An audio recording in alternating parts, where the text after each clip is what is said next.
our beloved Boss Mike Cervera.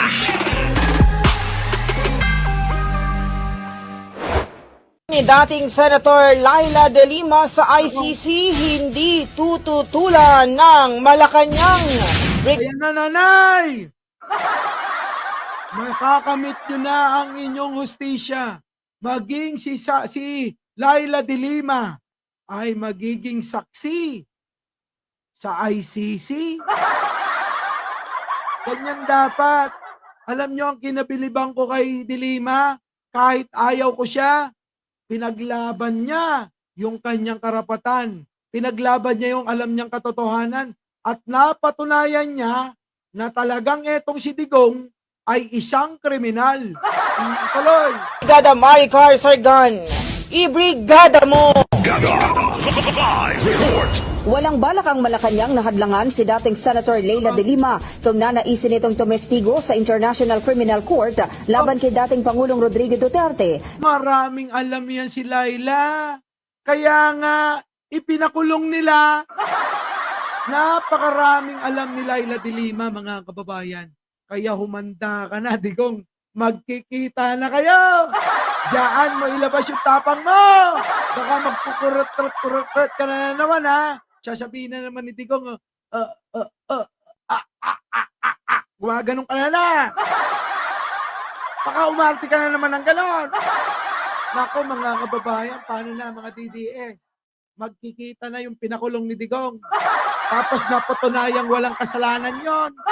Patay na! Yari kayo! O, di ba? Tuloy. Na nahaharap sa kasong crimes against humanity. Sa press briefing sa Malacanang, sinabi ni Palace Press Officer Claire Castro kung voluntaryong magbibigay ng testimonya si De Lima at papayagan ito ng ICC prosecutors, hindi ito tututulan ng gobyerno. Atay, hindi tututulang gobyerno. Wala na. Sabi ng gobyerno, sabi ng Malacanang, bahala na kayo dyan. Basura na yan. Ano pa naman ang aasahan natin yan? Kita nyo nga, wala naman nag-rally. Nag-rally, 1,000. Ano mang magagawa nun? Putik na yan, nung panahon nga ni Erap, milyon-milyon. Wala pa rin nagawa. E paano pa ngayon? 1,000 lang kayo. Oh, dapat nga mas marami pa kayo eh. Dapat nga lumabas. Siguro dapat mga at least 10 milyon. Kasi matagal na yun. 2020 pa yun eh, mga kababayan. 2021, gano'n. 2020. Oh, 2021, mga gano'n. O ano, may nangyari ba sa milyon-milyong nagpunta, tapos ipagmamalaki nyo yung 1,000 nyo?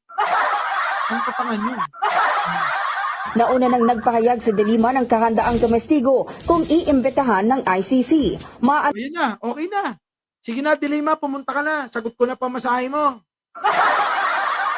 Ayan ha. Sinasagot ko na yung pamasahe ni De Lima. Pati yung accommodation niya.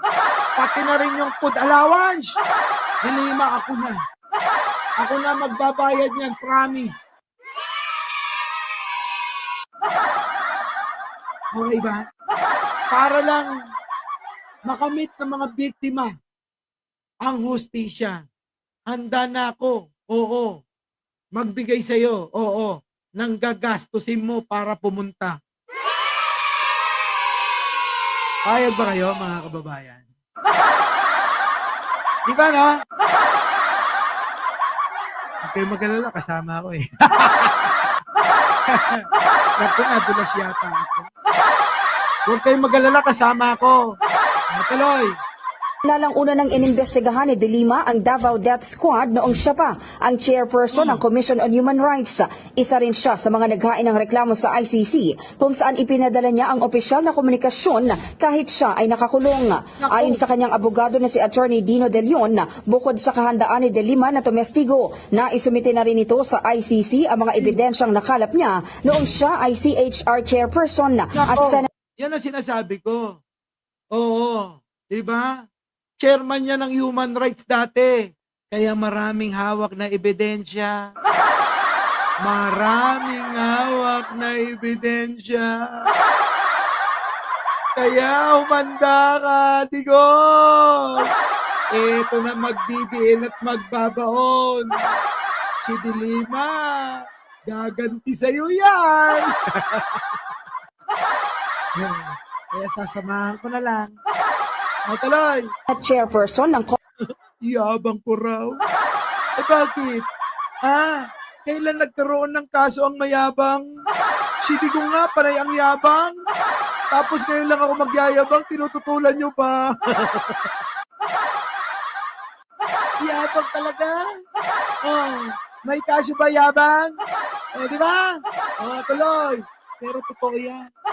Tuloy. Committee on Justice, partikular sa investigasyon hinggil sa malawakang patayan sa ilalim ng Administrasyong Duterte. Ako, meron nang magsasagot ng pocket money ko. Sabi ni Ruben Gamboa, sagot ko ng pocket money, boss.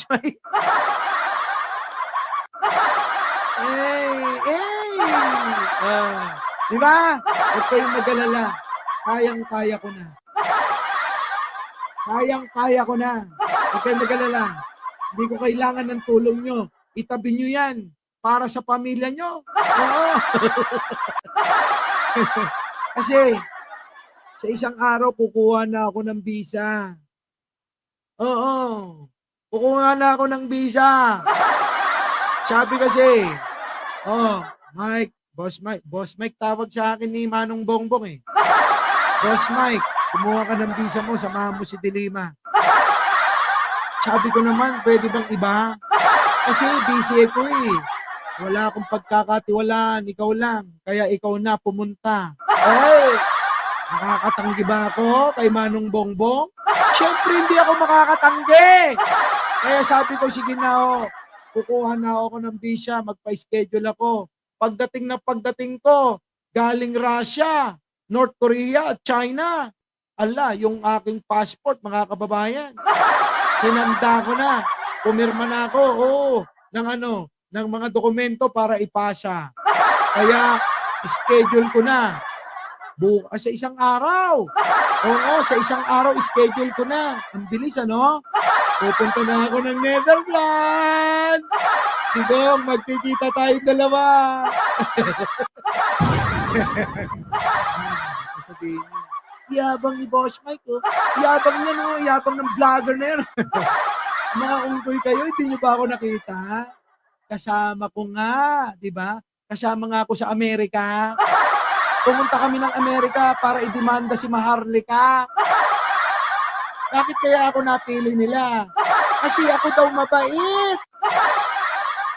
Mapagkakatiwalaan.